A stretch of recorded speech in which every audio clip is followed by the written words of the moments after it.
Hello everyone, welcome to GC expert academy. मैं हूं Rahul sir. और आज हम लोग देखेंगे झारखंड के स्वतंत्रता सेनानी एवं प्रमुख व्यक्तित्व के बारे में। ठीक है, देखिए दुमका चौकीदार भर्ती परीक्षा हेतु, ठीक है, झारखंड जीके से रिलेटेड ये टॉपिक जो है आपके एग्जाम में बहुत ही इंपॉर्टेंट साबित होने वाला है, क्योंकि यहाँ से हर एक जिला में, जितने भी जिले में परीक्षा हुई है, वहां से एक दो प्रश्न पूछे गए हैं। तो उम्मीद है आपके भी जिले से यहाँ से प्रश्न ज़रूर पूछे जाएँगे, ठीक है? तो देखिए जो जो भी बच्चे पहली बार हमारे चैनल से जुड़े हुए हैं, हमारे चैनल को सब्सक्राइब कर लीजिएगा, बगल में बेल आइकन का बटन होगा उसे दबा दीजिएगा, ताकि हमारे आने वाले सभी अपडेट, सभी वीडियो आप तक सबसे पहले पहुँच सके, ठीक है? तो देखिए दुमका चौकीदार भर्ती परीक्षा, ठीक है? जिसके लिए टोटल 652 पोस्ट पर बहाली, है ना? 652 पोस्ट का नोटिफ़िकेशन आने वाली है, बहुत जल्द आ जाएगी। ठीक है, इसलिए आप अपनी तैयारी में लग जाएँ। एग्ज़ाम मार्च के अंतिम सप्ताह में हो सकता है, ऐसी उम्मीद है, ऐसी संभावनाएँ व्यक्त की जा रही है। ठीक है, आइए लेट नहीं करते हुए स्टार्ट करते हैं। देखिए, जिनका भी पिछला वीडियो छूट गया है, वे हमारे प्लेलिस्ट में जाइएगा, वहाँ पे दुमका चौकीदार भर्ती परीक्षा लिखा होगा। ठीक है, वहाँ पे आपको दुमका चौकीदार भर्ती परीक्षा से रिलेटेड सारे के सारे वीडियो एक जगह, एक ही प्लेलिस्ट में मिल जाएँगे इन सीक्वेंस वाइज़। ठीक है, तो आइए लेट नहीं करते हुए स्टार्ट करते हैं। झारखंड के स्वतंत्रता सेनानी प्रमुख व्यक्तित्व के बारे में, प्रमुख व्यक्तित्व हो जाएगा आपका। देखिए इसमें से जो महत्वपूर्ण है हमारे एग्जाम की दृष्टि से, हम उसके बारे में बात करेंगे। हम सबके बारे में नहीं पढ़ना है हमें, ठीक है? जो एग्जाम की दृष्टि से महत्वपूर्ण है, आपके एग्जाम की दृष्टि से, वो उसी को हमको पढ़ना है, ठीक है? आइए स्टार्ट करते हैं। पहला है तिलका मांझी। देखिए हम लोग तिलका मांझी के बारे में पढ़ेंगे। तो बहुत सारे बच्चे तिलका मांझी से परिचित होंगे, और आपके एग्जाम में तिलका मांझी से भी प्रश्न बन सकते हैं, ऐसी संभावना है, क्योंकि उनका जो आंदोलन का क्षेत्र ही संथाल परगना का इलाका रहा है। ठीक है, तो देखिए तिलका मांझी के बारे में कि भारत स्वतंत्रता स्वाधीनता संग्राम के पहले विद्रोही शहीद तिलका मांझी थे। पहले अगर विद्रोही शहीद कोई थे तो कौन थे? तिलका मांझी। देखिए एक-एक पॉइंट बहुत इंपॉर्टेंट है, ठीक है?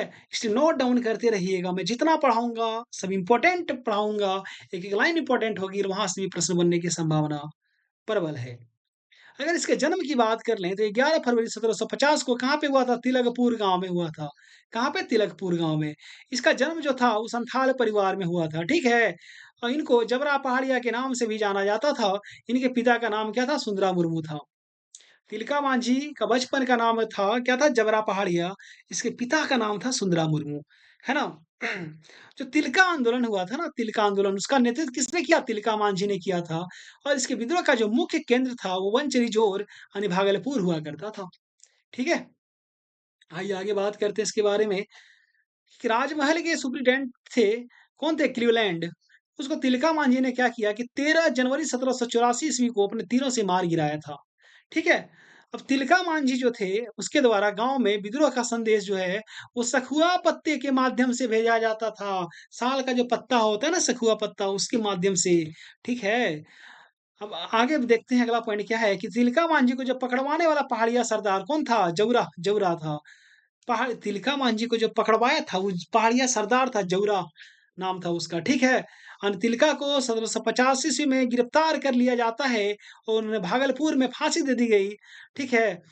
एक पॉइंट है यहाँ पे बहुत इंपॉर्टेंट है कि तिलका मांझी भारत स्वाधीनता संग्राम के पहले विद्रोही शहीद थे, ठीक है? तिलका मांझी को भागलपुर में बरगद के पेड़ पर लटकाकर उन्हें फांसी दे दी गई थी, ठीक है?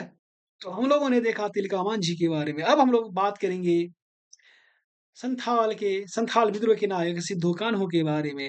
ठीक है, देखिए नोट डाउन करते रहिएगा आप लोग, है ना?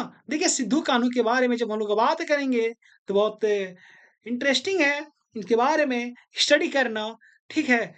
आइए एक-एक करके स्टार्ट करते हैं। देखिए सिद्धू कान्हू का जो जन्म हुआ था, पहला पॉइंट है कि वो संथाल परिवार में हुआ था, ठीक है? अब कहाँ पे हुआ था जन्म? संथाल परगना के जो भोगनाडी गाँव है, वहाँ पे इसका जन्म हुआ था। बात करते हैं सिद्धू कान्हू की, तो सिद्धू कान्हू जो थे 4 भाई थे, सिद्धू कान्हू, चाँद भैरव। देखिए, सिद्धू कान्हू, चाँद भैरव 4 भाई थे, 2 बहन थी फूलो और झानो। तो जो 4 भाई थे, उनमें सिद्धू का जो जन्म हुआ था 1815 में हुआ, कान्हू का जन्म 20 में हुआ, चाँद का भैरव 25 में हुआ, भैरव का जन्म 35 में हुआ था। ठीक है? अगर बात करते हैं कि सिद्धू कान्हू के पिता का क्या नाम था, तो चुन्नी मांझी इसके पिता का नाम था, ठीक है? आइए अगला पॉइंट देखते हैं कि सिद्धू कान्हू ने क्या किया कि 1855 में ब्रिटिश सत्ता किसके खिलाफ विद्रोह किया था देखिएगा। ब्रिटिश सत्ता, साहूकार, व्यापारी व जमींदार के खिलाफ संथाल विद्रोह का नेतृत्व किया था। ठीक है। अब देखिए संथाल विद्रोह में सक्रिय भागीदारी निभाने वाले चांद एवं भैरव कौन थे? सिद्धू कान्हू के भाई थे। जैसे मैंने ऊपर बताया आपको कुछ देर पहले बताया कि सिद्धू कान्हू, चांद भैरव और फूलो झानो 6 भाई बहन थे टोटल। आइए आगे बात करते हैं।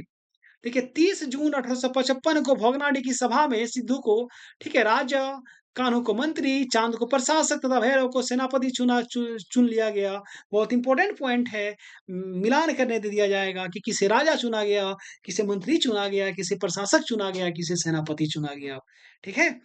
आइए अगला पॉइंट है कि संथाल विद्रोह का मुख्य नारा क्या था? बोलिए, करो या मरो अंग्रेजों हमारी माटी छोड़ो। ठीक है, देखिए सिद्धू जो थे अपने देवी शक्ति का हवाला देते हुए सभी मांझियों को साल की टहनी बेचकर संथाल होने के लिए तैयार रहने को कहा। क्या भेजा था? साल की टहनियाँ भेज दिया काट के उसने। ठीक है, जब बरहेट में लड़ाई हुई ना, तो वहां पे देखिए चांद और भैरव शहीद हो गए। ठीक है, और वहीं पे सिद्धू कान्हू को बरहेट में फांसी दे दी गई थी। ठीक है। अगला है हूल दिवस जो था वो 30 जून को मनाया जाता है। बहुत इंपॉर्टेंट प्रश्न है आपके लिए। हूल दिवस कब मनाया जाता है? 30 जून को मनाया जाता है। चलिए आइए, यहाँ पे हम लोगों ने सिद्धू कान्हू के बारे में संपूर्ण विश्लेषण किया, संपूर्ण स्टडी किया। अब आगे बढ़ते हैं, थोड़ी बुद्धू भगत के बारे में बात करेंगे हम लोग। किसके बारे में? बुद्धू भगत के बारे में। ठीक है। आप लोग हमारे चैनल को सब्सक्राइब कर लीजिएगा, बगल में बेल आइकन का बटन है उसे दबा दीजिएगा ताकि हमारे आने वाले सभी वीडियो, सभी अपडेट आप तक सबसे पहले पहुंच पाए। ठीक है। आइए बुद्धू भगत के बारे में जानते हैं कुछ बातें। देखिए कोल विद्रोह के नायक थे बुद्धू भगत, है ना? उनका जन्म 17 फरवरी 1792 ईस्वी को हुआ था। ठीक है, इसका जन्म कहाँ पे हुआ? रांची जिले के चान्हो प्रखंड, जो चान्हो प्रखंड है ना, वहाँ के सिलगाई गाँव में हुआ था। ठीक है, सिलागाई गाँव में हुआ था। ये सिलागाई गाँव जो है ना, ये कोयल नदी के तट पर बसा हुआ है। ठीक है, कोयल नदी जो है, दक्षिणी कोयल, उसी के तट पर बसा हुआ है सिलागाई गाँव। आगे बात करते हैं कि बुद्धू भगत का जो जन्म था वो उरांव परिवार में हुआ था। कौन से परिवार में? उरांव परिवार में। ठीक है, इसलिए देखिएगा भगत लगता है ना? आइए कुछ और बातें हैं इनके बारे में। देखिए बुद्धू भगत जो थे उसने ब्रिटिश शासन के विरुद्ध कोल विद्रोह का क्या किया? नेतृत्व किया था। कौन से विद्रोह का? कोल विद्रोह का। ये झारखंड के प्रथम आंदोलनकारी बुद्धू भगत थे जिन्हें पकड़ने के लिए अंग्रेज सरकार को 1000 रुपये इनाम की घोषणा करनी पड़ी। ठीक है। और यहाँ पे देखिए 14 फरवरी 1832 का दिन था। ठीक है, कप्तान इम्पे थे, उसके नेतृत्व में आए सैनिकों के खिलाफ लड़ते हुए बुद्ध भगत शहीद हो जाते हैं। कब शहीद हो गए? 14 फरवरी 1832 को शहीद हो गए। है ना? तो ये थी कहानी बुद्धू भगत की, कोल विद्रोह के नायक की। ठीक है, आइए आगे कुछ और भी हम लोग बात करेंगे। ठीक है, देखिए हमने पहले कहा जो इम्पोर्टेंट है हम उसी को पढ़ाएंगे, है ना? इधर-उधर की बातें हम लोग नहीं करेंगे। चलिए, आज कुछ और बातें करते हैं हम लोग झारखंड के सुपरस्टार महेंद्र सिंह धोनी के बारे में, है ना? बहुत सारे बच्चे खुशी से झूम उठे होंगे जब धोनी का नाम सुने होंगे तो।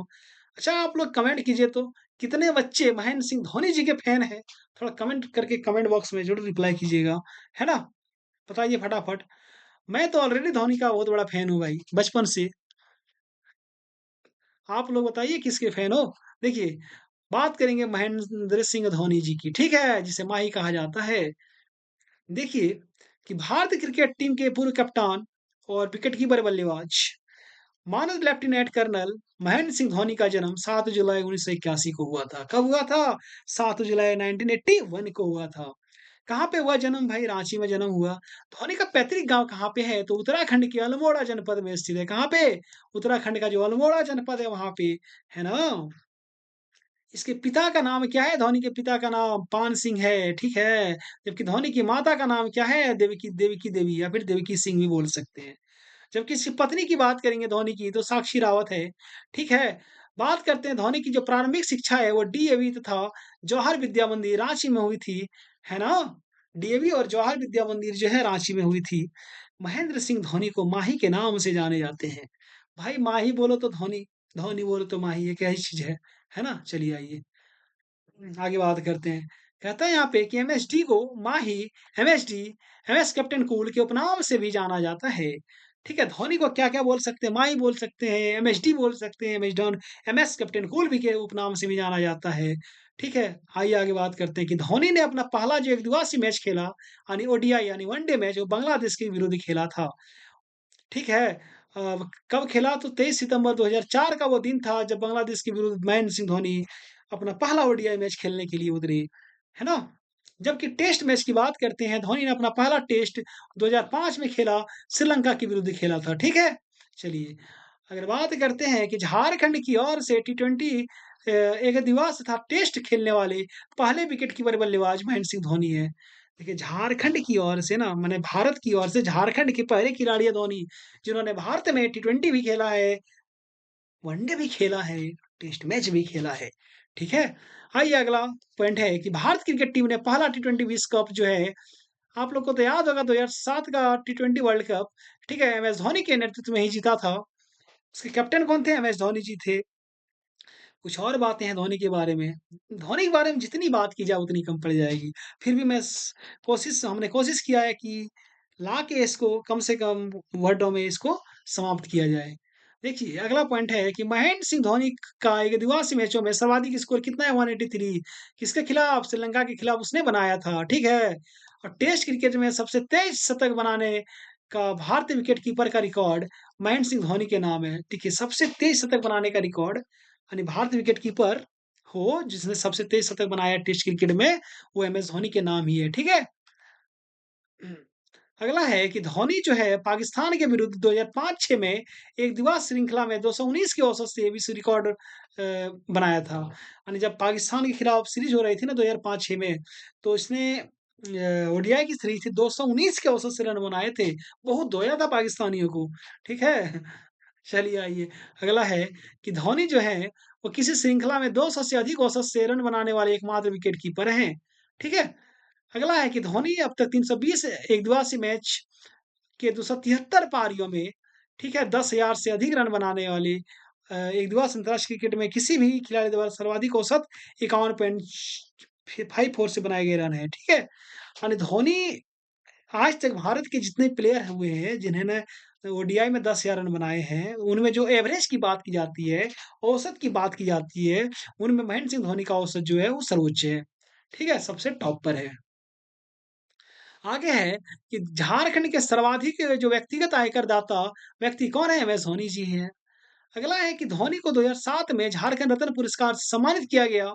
अब देखिए, पुरस्कार इनको कितने पुरस्कार मिले हैं? बहुत सारे पुरस्कार मिले हैं। 7 में मिला इनको झारखंड रत्न पुरस्कार, 8 में मिला इनको राजीव गांधी खेल रत्न पुरस्कार, 9 में इसको मिला पद्म भूषण, ठीक है?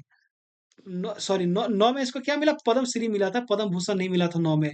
9 में इसको मिला पद्म भूषण, ठीक है? देखिए यहाँ पे, फिर मैंने गलत बोल दिया। 9 में इन्हें पद्मश्री मिला था, ठीक है? इसको 18 में पद्म भूषण मिला था और भारत क्रिकेट टीम ने महेंद्र सिंह धोनी को कप्तानी में 2011 का वर्ल्ड कप भी जीता, ओडीआई वर्ल्ड कप। आप लोगों को वो छक्का याद होगा, ठीक है, धोनी का, है ना? और आगे बात करते हैं थोड़ी-सी कि महेंद्र सिंह धोनी की जीवनी पर जो बनी फ़िल्म का नाम MS Dhoni the untold story है। क्या है? MS Dhoni the untold story. वहीं पे अगर बात करते हैं कि वो 2017 में धोनी ने क्या किया, दुबई में अपनी क्रिकेट अकादमी की शुरुआत करी, है ना? और 18 में इन्हें पद्म भूषण पुरस्कार से सम्मानित किया गया। तो इतनी सारी बातें महेंद्र सिंह धोनी के बारे में थी, और भी बातें हैं। आइए जानते हैं, है ना? मैंने कहा ना, धोनी के बारे में जब एक बार चर्चा उठ गई, तो फिर बात खत्म होने का नाम नहीं लेती, ठीक है? देखिए, महेंद्र सिंह धोनी जो है वो आईसीसी के तीनों फॉर्मेट, यानी टी20 हो जाए, वर्ल्ड कप हो जाए और एक दिवसीय वर्ल्ड कप हो जाए, ठीक है? तथा चैंपियंस ट्रॉफी जो होते हैं वो जिताने वाले विश्व के एकमात्र क्या बोलते हैं कि कैप्टन हैं, ठीक है? अगला है कि धोनी की कप्तानी में चेन्नई सुपर किंग ने 4 बार आईपीएल का खिताब जीता है। कितनी बार? 4 बार जीता है, ठीक है? आगे बात करते हैं कि धोनी प्रथम भारतीय खिलाड़ी हैं जिन्होंने 2008 ईस्वी में ICC one day player of the year award से सम्मानित किया गया था। ठीक है? देखिए, अब तो बहुत सारे प्लेयर को मिल जाते हैं ICC one day player of the award, लेकिन स्टार्ट किसने किया था? महेंद्र सिंह धोनी ने किया था, 2008 में किया था। तो इतनी सारी बातें थी महेंद्र सिंह धोनी के बारे में, ठीक है? आइए, अब आगे बढ़ते हैं हम लोग थोड़ी-सी। अब बात करेंगे हम लोग डिसोम गुरु शिबू सोरेन के बारे में, ठीक है? इतनी शानदार पीडीएफ हमने तैयार किया है। जिन्होंने अब तक सब्सक्राइब नहीं किया वे सब्सक्राइब कर लें, है ना? बगल में बेल आइकन का बटन होगा उसे भी दबा दीजिएगा ताकि हमारे आने वाले सभी वीडियो, सभी अपडेट आप तक सबसे पहले पहुँच पाए, है ना? आइए बात करते हैं डिसोम गुरु शिबू सोरेन जी के बारे में। देखिए, झारखंड आंदोलन के अग्रणी अग्रणी नेता डिसोम गुरु शिबू सोरेन का जन्म कब हुआ था? 1942 ईस्वी में हुआ था। यानी जो डेट है ना, अगर मैं सही हूँ तो डेट यहाँ पे हम नहीं लिखे हैं, लेकिन 11 जनवरी हो जाएगा। क्या हो जाएगा? 11 जनवरी को हो जाएगा। ठीक है? चलिए अगला है कि इसका जन्म कहाँ पे हुआ था? तो नेमरा, नेमरा है आपका रामगढ़ में, वहाँ पे हुआ था। पिता का नाम है सोबरन मांझी और माता का नाम है सोनामणि, ठीक है? पत्नी की बात करते हैं शिबू सोरेन की, तो रूपी सोरेन पत्नी हो जाएगी और शिबू सोरेन का अगर मूल नाम की बात करेंगे हम लोग, तो शिवचरण लाल मांझी हो जाएगा, ठीक है? इतनी सारी बातें हम लोगों ने यहाँ देखा। आगे और देखेंगे शिबू सोरेन के बारे में। देखो इन्होंने क्या किया कि प्रारंभ में महाजनों के खिलाफ आंदोलन की अगुवाई की। जो महाजन थे, जो सुदखोर थे उसके खिलाफ, ठीक है? आजकल आदमी मुखिया के खिलाफ आवाज़ उठाने को डरते हैं कि कहीं मार के फेंक ना दे, ठीक है? ऐसे नहीं है ना? जब आप सही रहिएगा, जब सत्य के रास्ते पर आप चलिएगा ना, तो दिक्कतें आएगी, तमाम मुसीबतें आएगी। अगर आपने इसका सामना कर लिया, तो एक दिन आप स्टार बन के उभरिएगा, ठीक है? शिबू सोरेन झारखंड ही नहीं, बल्कि पूरे भारत के पटल पर, है ना? ये अमर हो गए हैं, ठीक है? मैं चाहूँगा कि जितनी भगवान से मैं दुआ करूँगा कि कम से कम अभी और 100 साल तक शिबू सोरेन हमारे झारखंड की धरती पर ज़िंदा रहे, ठीक है? क्योंकि ये सभी युवाओं के लिए एक प्रेरणा के स्रोत हैं, ठीक है? चलिए आइए आगे बात करते हैं। अभी वर्तमान में शिबू सोरेन राज्यसभा के सांसद हैं, ठीक है? झारखंड से। देखिए अगला है कि शिबू सोरेन द्वारा सोनत संथाल समाज का गठन किया गया 1970 ईस्वी में, ठीक है? आगे बात करते हैं कि चिरुडी जो नरसंहार मामले में 1975 में शिबू सोरेन को भगोड़ा घोषित किया था। चिरुडी नरसंहार मामले में 1975 की बात थी। उसमें शिबू सोरेन को ना भगोड़ा घोषित कर दिया गया था। ठीक है? आइए इसके बारे में बहुत सारी बातें हैं। ठीक है? एक-एक करके हम लोग सबको देखेंगे। देखिए, अगला है कि शिबू सोरेन जो थे वो पहली बार टुंडी विधानसभा क्षेत्र से चुनाव, ठीक है, 1977 में लड़े, जहाँ पे वे हार गए। ठीक है? अगला देखते हैं कि पहली बार लोकसभा हेतु उसने 1980 में निर्वाचित हुए, यानी लोकसभा का जो चुनाव जीता 1980 में जीता, ठीक है? कहाँ से? दुमका से, है ना? देखिए शिबू सोरेन 1973 में विनोद बिहारी महतो के साथ मिलकर झारखंड मुक्ति मोर्चा की नींव डाली। जो जेएमएम की नींव जो डाली गई थी 1973 को डाली गई थी, ठीक है? अभी हाल में ही 4 फरवरी को स्थापना दिवस मनाया जाएगा जेएमएम का, ठीक है? और इसके जब जेएमएम की स्थापना हुई थी ना, तो इसके संस्थापक महासचिव थे शिबू सोरेन, ठीक है? देखिए शिबू सोरेन जो थे पहली बार झारखंड मुक्ति मोर्चा के जो अध्यक्ष बने, वो 1987 ईस्वी में बने, ठीक है? निर्वाचित किए गए। आगे और भी इसके बारे में बातें हैं। देखिए 1995 की बात है 1995 में जब झारखंड क्षेत्र स्वायत्त परिषद यानी जैक का जब गठन किया गया, तो इसके प्रथम अध्यक्ष शिबू सोरेन को ही बनाया गया था। ठीक है? आगे बात करते हैं कि शिबू सोरेन जो थे, जब मनमोहन सिंह प्रधानमंत्री थे, तो उसके काल में 2 बार केंद्रीय कोयला मंत्री बनने का सौभाग्य जो है, वो भी शिबू सोरेन जी को प्राप्त हुआ। है ना? शिबू सोरेन पहली बार अगर झारखंड के सीएम की बात करेंगे, तो 2 मार्च 2005 को बने पहली बार झारखंड के सीएम। ठीक है? आपको याद हो कि शिबू सोरेन 3 बार झारखंड के सीएम बन चुके हैं। ठीक है? देखिए, शिबू सोरेन दूसरी बार सीएम जब बने, तो उसके बाद तमाड़ विधानसभा क्षेत्र से जब उपचुनाव हुआ, राजा पीटर जो अभी जेडीयू में सम्मिलित हैं, उस समय भी जेडीयू में ही थे, उससे शिबू सोरेन की हार हो जाती है उपचुनाव में, जिसके कारण से जब शिबू सोरेन दूसरी बार सीएम बने थे, तो उनको रिज़ाइन देना पड़ गया था। ठीक है? यही कहानी है दूसरी बार सीएम से रिज़ाइन देने का। तीसरी बार जब वो सीएम बने, कब बने? 2009 में, तीसरी बार झारखंड के सीएम बने। बाद में इनको फिर से एक बार रिज़ाइन देना पड़ा। यानी पूरा जो अपना कार्यकाल 5 साल का होता है, वो शिबू सोरेन कभी पूरा नहीं कर पाए, क्योंकि बहुमत आता ही नहीं था। ठीक है? चलिए शिबू सोरेन ने मेहनत किया, बहुत संघर्ष किया, है ना? तो आज उनके बेटे हेमंत सोरेन जी झारखंड के सीएम हैं। ठीक है? आइए अगला पॉइंट देखते हैं कि शिबू सोरेन को शशिनाथ झा हत्याकांड के आरोप में जेल जाना पड़ा तथा उम्र कैद की सजा भी हुई थी उनको। ठीक है? शशिनाथ झा जो थे वो शिबू सोरेन के निजी सचिव यानी पर्सनल असिस्टेंट यानी पीए थे। तो इतनी सारी बातें थी शिबू सोरेन के बारे में, है ना? वर्तमान में शिबू सोरेन मैंने कहा कि राज्यसभा सांसद हैं। ठीक है? तो इतनी सारी बात हो गई। आइए कुछ बात करेंगे हम लोग जयपाल सिंह के बारे में क्योंकि झारखंड के ठीक है, इनका योगदान हॉकी के क्षेत्र में भी रहा है और ये इन्होंने झारखंड आंदोलन में भी बहुत महत्वपूर्ण भूमिका निभाई है। तो इनके बारे में बात करना बहुत ठीक है, अवश्य हो जाता है। आइए जयपाल सिंह के बारे में बात करते हैं। देखिए अलग झारखंड राज्य आंदोलन के प्रणेता मरांगम के जयपाल सिंह का जन्म कब हुआ था? 3 जनवरी 1903 को हुआ था। ठीक है? इसका जन्म कहाँ हुआ? खूंटी जिले के टकरा गाँव में हुआ था। बचपन का नाम क्या था? वैनंद पाहन था। है ना? और ईसाई बनने के बाद जब ईसाई बन गए तो जयपाल सिंह का नाम हो गया ईश्वर दास। ठीक है? देखिए, खूंटी में जो इनके पुरोहित थे, वो जयपाल मिश्र ने इनका क्या किया? नामकरण जयपाल सिंह कर डाला। ठीक है? ये अगर इसके सांस्कृतिक गुरु की बात करेंगे तो वो शुक्रापान थे, है ना? अब आगे पढ़ते हैं हम लोग। संत पॉल स्कूल के प्राचार्य थे जयपाल सिंह को पुरोहित बनाने के उद्देश्य से 1919 में लंदन ले गए। संत पॉल स्कूल के प्राचार्य थे। कौन जय ठीक है, उसने क्या किया कि जयपाल सिंह को ना पुरोहित बनाने के उद्देश्य से 1919 में लंदन ले गया। ठीक है? अब जयपाल सिंह ने क्या किया कि एमए की परीक्षा ऑक्सफोर्ड से 1922 ईस्वी में पास करी। ठीक है? अब देखिए, अब मज़ा आएगा इसके बारे में। 1928 में जो एम्स्टर्डम ओलंपिक हुआ था उसमें जयपाल सिंह की कप्तानी में भारत में हॉकी टीम ने ठीक है हॉकी में गोल्ड मेडल जीता पहली बार। ठीक है? आइए देखते हैं कि जयपाल सिंह 1934 से 37 ईस्वी तक डच कंपनी को छोड़कर Achimota college of commerce Gold Coast पश्चिम अफ्रीका जो है उसमें प्राध्यापक प्राध्यापक बने यानी टीचर भी बने, प्रोफेसर भी बने। ठीक है?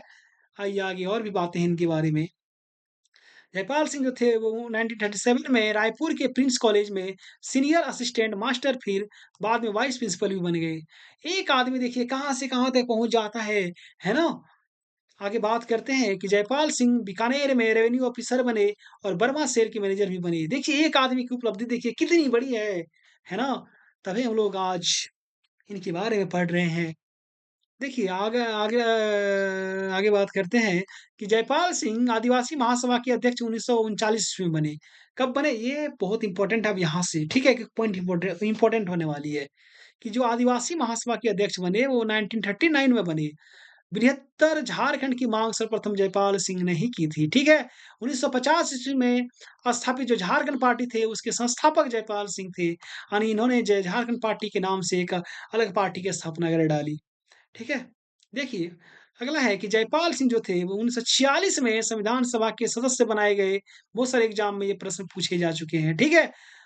अगला है कि 20 जून 1963 को झारखंड पार्टी जो अपना पार्टी बनाया था 1950 में यहाँ पे, उसका उन्होंने कांग्रेस में विलय कर दिया गया, ठीक है? और उसके बाद देखिए यहाँ पे कि विनोदानंद झा की सरकार थी बिहार में, ठीक है? उसमें जयपाल सिंह को सामुदायिक विकास एवं ग्राम पंचायती मंत्री बनाया गया, ग्राम पंचायती राज मंत्री बनाया गया, ठीक है? 1963 में। जयपाल सिंह जो थे उसका जो विवाह हुआ था, वो कांग्रेस के प्रथम अध्यक्ष थे व्योमेश चंद्र बनर्जी, उसकी पुत्री थी तारा मजूमदार, उससे हुआ था उसका शादी। ठीक है? आप लोग कांग्रेस के प्रथम जो अध्यक्ष की बारे में तो आप लोग जानते ही होंगे डब्ल्यू.सी. बनर्जी, उन्हीं की पुत्री थी तारा मजूमदार, उससे भी शादी कर लिया जयपाल सिंह ने, है ना? देखिए जब उपलब्धि बड़ी हो ना आपकी, तो एक से एक स्टार भी मिल जाएँगे आपको शादी करने के लिए, है ना? तो इसलिए आप भी बड़े बनिए और छोड़िए आगे क्या कहेंगे आप लोग, बाकी समझदार हैं, है ना? आइए आगे इनके बारे में और भी कुछ पॉइंट है, हम लोग बात करते हैं, ठीक है? देखिए, अगला है कि जहारा कहाँ चले गया? देखिए यहाँ पे, हाँ, देखिए यहाँ पे है देखिए, जहांआरा जयपाल सिंह की द्वितीय पत्नी थी। पहली कौन थी? तारा मजूमदार, दूसरा कौन बन गई? माने उसने 2-2 शादी किया था, पहला तारा मजूमदार, दूसरा जहांआरा। ठीक है, देखिए मरांगम के तथा मुंडा राजा के नाम से जयपाल सिंह जाने जाते हैं, यानी इसके उपनाम की बात करेंगे तो मुंडा राजा और मरांगम के हो गए। ठीक है? बिरसा मुंडा का अवतार जयपाल सिंह को माना जाता है। ठीक है? जो बिरसा मुंडा का जो अवतार है, उन्हें जयपाल किन्हें माना जाता है? जयपाल सिंह को। जयपाल सिंह 1952 से 70 ईस्वी तक खूंटी का सांसद बने रहे। कब से कब तक? 52 से लेके 70 ईस्वी तक खूंटी लोकसभा सीट से। ठीक है? अभी खूंटी लोकसभा सीट से जो सांसद हैं वो कौन है? आप लोग कमेंट बॉक्स में कमेंट करके बताइएगा। ठीक है? आइए आगे बात करते हैं कि जयपाल सिंह की जो मृत्यु हुई वो 20 मार्च 1970 ईस्वी को हुई। ठीक है? तो इतनी सारी बातें थी जयपाल सिंह के बारे में। और भी कुछ स्वतंत्रता सेनानी है जिनके बारे में हमें पढ़नी है। ठीक है? देखते हैं है ना? बहुत ही इंटरेस्टिंग टॉपिक है ये। चलिए आपको विनोदानंद झा के बारे में पढ़ना, ठीक है? क्योंकि ये इस टॉपिक से आपके एग्ज़ाम में प्रश्न रहेंगे, क्योंकि ये संथाल परगना से संबंधित थे। ठीक है? देखते हैं विनोदानंद झा के बारे में, है ना? देखिए, बिहार के प्रथम झारखंडी मुख्यमंत्री कौन थे? विनोदानंद झा। उसका जन्म कहाँ हुआ था? 17 अप्रैल 1900 ईस्वी को देवघर में हुआ था, ठीक है? 17 अप्रैल 1900 को देवघर में हुआ था, ठीक है? देखिए, असहयोग आंदोलन के दौरान तीर्थ नगरी देवघर में हिंदी विद्यापीठ की स्थापना करवाने में इनका विनोदानंद झा का महत्वपूर्ण भूमिका रहा है, ठीक है? आइए आगे बात करते हैं कि 1923 में गठित बिहार प्रांतीय स्वराज पार्टी के संथाल परगना का कार्यभार जो था, वो विनोदानंद झा को सौंपा गया था, ठीक है?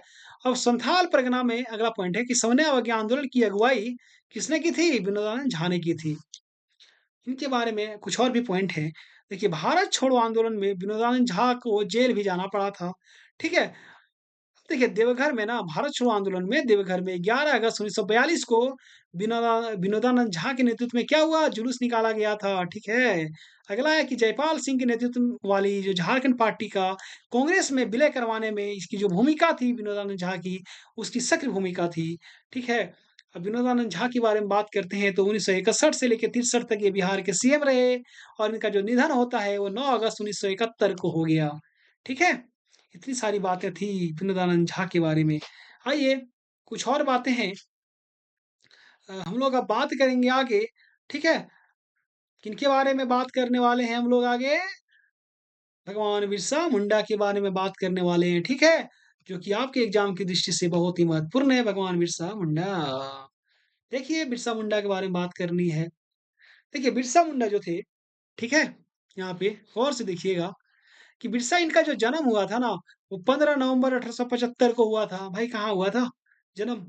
देखिए बृहस्पतिवार के दिन इनका जन्म हुआ था, ठीक है? कहाँ पे हुआ? उलियातू गाँव में हुआ। उलियातू कहाँ पे है? खूंटी में है, ठीक है? आइए आगे देखते हैं कि 15 नवंबर 1875 को जन्मे बिरसा मुंडा का जन्म स्थान खूंटी जिले में है। मैंने बताया आपको, इसके पिता का नाम की अगर बात करते हैं तो सुगना मुंडा थे। इसके पिता कौन थे? सुगना मुंडा थे।